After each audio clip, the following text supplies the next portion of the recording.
हाय दोस्तों, उम्मीद करता हूँ सब खैरियत से होंगे। दोस्तों, एक समाज में मुख्तलिफ इंसान, मुख्तलिफ नेचर के इंसान इकट्ठे रहते हैं और एक दूसरे पे हमेशा असर डालते हैं। एक दूसरे के आइडियाज़ एक दूसरे पे असर डालते हैं। इस हवाले से मशहूर यूनानी फ़िलासफ़र अरिस्टोटल, जिसके नाम से आप बखूबी वाकिफ़ होंगे। अरिस्टोटल एक बहुत बड़ा नाम है। अरिस्टोटल जो थे वो प्लेटो के शागिर्द थे और सिकंदर आज़म, जिन्होंने अपनी बहुत कम ज़िंदगी में पूरी दुनिया फ़तेह की थी, उनके उस्ताद थे। अरिस्टोटल ने कहा था कि हम एक दूसरे इंसान से जब हम एक दूसरे से राब्ते में आते हैं तो 3 तरीक़ों से उसे मोटिवेट कर सकते हैं या उसे 3 तरीक़ों से राज़ी कर सकते हैं। जो 3 तरीक़े उन्होंने बताए थे, उसमें पहले नंबर पे है इथोस, दूसरे नंबर पे है लोगोस और तीसरे नंबर पे है पैथोस। इथोस ग्रीक ज़बान का, यूनानी ज़बान का लफ्ज़ है। इसका मतलब होता है कैरेक्टर। इथोस में क्या होता है कि हम जो आइडिया सेल कर रहे हैं, जो ख्याल एक दूसरे को ट्रांसफ़र कर रहे हैं या जो चीज़ किसी को सेल कर रहे हैं, हम कितने क्रेडिबल हैं, हमारा वैल्यू क्या है, हमारा कैरेक्टर क्या है। अगर कोई हाई कैरेक्टर बंदा, अगर कोई वेल नोन बंदा कोई आइडिया बता रहा है आपको, कोई ख़याल आपको ट्रांसफ़र कर रहा है, तो उसकी वैल्यू बहुत स्ट्रॉन्ग होती है। मिसाल के तौर पे आप देख लें कि बहुत सारी मल्टी नेशनल कंपनीज़ जो अपनी प्रोडक्ट सेल करती हैं, तो हम उन पे ज़्यादा ट्रस्ट करते हैं। होता ही उनकी वैल्यू जो होती है, उनकी जो क्रेडिबिलिटी होती है, वो बहुत स्ट्रॉन्ग होती है। इस वजह से हम उनकी चीज़ों को प्रेफर करते हैं। या मिसाल के तौर पे अगर हम इलेक्ट्रॉनिक की गैजेट्स देख लें, डिवाइसेस देख लें, तो हम जापान की बनाई हुई चीज़ों को प्रेफर करते हैं। वो इस वजह से प्रेफर करते हैं कि उनकी जो लाइफ होती है चीज़ों की, वो बहुत आम मुख्तलिफ दूसरी चीज़ों से ज़्यादा होती है। इस वजह से हम उनकी चीज़ों को प्रेफर करते हैं, उन पे ज़्यादा ट्रस्ट करते हैं। या मिसाल के तौर पे आप कह लें कि भाई सोशल मीडिया पे अगर कोई न्यूज़ आई है और वो किसी ऑथेंटिक जर्नलिस्ट ने शेयर की है, तो हम उस पर फ़ौरन ट्रस्ट कर लेते हैं और उसको शेयर करते हैं।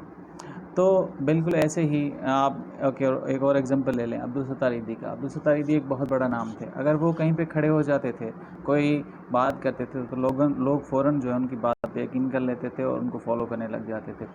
तो ये जो है मेथड जो है इथोस कहलाता है। इसमें चीज़ को हम ट्रस्ट कर लेते हैं, हम बहुत जल्दी एतबार कर लेते हैं और हमारा जो ट्रस्ट होता है वो जीता जाता है। उसके कंपैरेटिवली हम चाइना की चीज़ों को बहुत कम प्रेफर करते हैं, क्योंकि लोग कहते हैं कि भाई चाइना की चीज़ चले तो चांद तक, वरना शाम तक। मस्त जोक मारा रे, ये हंस रहे हलकट हंस। मतलब इसका ये है कि हमने एक अपने जहन में उनकी जो चीज़ें हैं वो एतमाद खो बैठी हैं, इसलिए हम जो उनकी चीज़ों को बहुत कम ट्रस्ट करते हैं। तो ये उसको हम कहते हैं लोगोस। लोगोस का बेसिकली मतलब है डिस्कस या डिबेट करना। इसमें हम कोई भी चीज़ अगर बाय करते हैं या किसी को आइडिया कोई ट्रांसफ़र करते हैं या कोई ख़याल हम दूसरे को बताते हैं, तो फ़ौरन हमसे क्वेश्चन पूछा जाता है कि भाई इसकी वैल्यू क्या है, इसका स्कोप क्या है। अरे कहना क्या चाहते हो? मिसाल के तौर पे अगर कोई टीचर आपको ये बताए कि भाई आप साइंस का सब्जेक्ट पढ़ें, तो फ़ौरन हमारे जहन में सवाल आता है कि भाई साइंस के सब्जेक्ट की वैल्यू क्या है।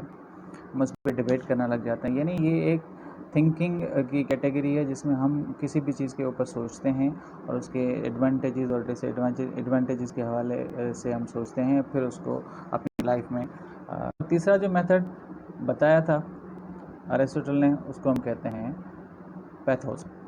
पैथोस का मतलब है पैशन। ये भी एक ग्रीक ज़बान का ही वर्ड है, इसका मतलब है पैशन। इसमें इस आइडिया में लोग आपको मोटिवेट करने की कोशिश करेंगे, आपके अंदर एक फीलिंग मौजूद है उसको जगाने की। लेक्चर देने वाला, स्पीच देने वाला, चीज़ बेचने वाला आपकी टाइप या आपकी नेचर को देखेगा कि आप किस तरह के बंदे हैं। अगर आप नेशनलिस्ट हैं तो आपको पैट्रियटिज़म के लफाफे में लपेट के चीज़ आपको सेल करने की कोशिश करेगा। अगर आप एक रिलीजियस बंदे हैं तो आपको वो मज़हबी हवाले से चीज़ें जो ना रिलीजियस फैक्टर में चीज़ें लपेट के आपको बेचने की कोशिश करेगा। अगर आप किसी स्पेशल रेस या नस्ल से वाबस्ता हैं तो वो आपके उस नस्ल से आपको प्यार बढ़ाकर या उसके एग्जांपल देकर आपको चीज़ सेल करने की कोशिश करता है या आप पे वो चीज़ استعمال کرنے کی کوشش کرتا ہے. تو اس طریقے کو ہم کہتے ہیں پیتھوس. اس کا ایگزامپل ہماری وار آف انڈیپینڈنس یا اسٹرگل آف انڈیپینڈنس جو تھی انگریزوں کے خلاف تھی ہندوستان میں, اس میں مہاتما گاندھی نے کیا تھا. انہوں نے 1905 میں ایک موومنٹ لانچ کی تھی, سودیشی موومنٹ. سودیشی موومنٹ میں مہاتما گاندھی نے لوگوں کو موٹیویٹ کیا تھا کہ آپ انگریزوں کی چیزوں کا بائیکاٹ کریں. اگر آپ انگریزوں کی چیزوں کا بائیکاٹ کریں گے تو وہ اکنامیکلی ویک پڑ جائیں گے, اور اگر ہم لوکل مقامی لوگوں کی چیزوں کو بائی کریں گے, خریدیں گے, تو ان کو پروفٹ ملے گا, ان کو فائدہ ملے گا, اور وہ اسٹرینتھن ہوں گے, اور اس طرح انگریز جو ہے نا وہ ویک پڑ جائیں گے. تو انہوں نے جو یہ فیکٹر یوز کیا تھا وہ نیشنلزم کا تھا. تو اس طرح جو ہے یہ پیتھوس جو ہے اس میں آپ کے اندر کی فیلنگ کو جگایا جاتا ہے. اگر ایک اور ایگزامپل لے لیں, مثال کے طور پہ اگر پولیٹیشین ہے آپ کو ووٹ مانگتا ہے, تو آپ کے اندر نیشنلزم کے فیکٹر کو جگا سکتا ہے, آپ کے اندر پیٹریوٹزم کے فیکٹر کو جگا سکتا ہے, آپ کے اندر ریلیجس فیکٹر کو جگا سکتا ہے. جیسے جرمنی میں ہٹلر نے کیا تھا, انہوں نے اپنی قوم کو یہ محسوس کرایا کہ میں ہی واحد وہ لیڈر ہوں جو آپ کی نسل کو بچا سکتا ہے. آپ کو باہر سے خطرات ہیں, آپ کی نسل کو بہت سے باہر سے خطرات ہیں, اس نسل کو بچانے کے لیے میں ہی واحد ذریعہ ہوں. اس لیے انہوں نے لوگوں کو محسوس کرایا نیشنلزم کا فیکٹر. اس طرح وہ اپنی جو پاور تھا اس کو وہ بچا سکے, کنٹینیو لانگ ٹائم کے لیے کنٹینیو کر سکے تھے. تو یہ جو 3 میتھڈس ہیں, ایتھوس اور پیتھوس اور لوگوس کے, یہ 3 میتھڈس ارسطوٹل نے بتائے تھے. یہ لوگوں کو پرسیویٹ کرنے کے لیے, موٹیویٹ کرنے کے لیے 3 بہت ہی امپورٹنٹ میتھڈس ہیں.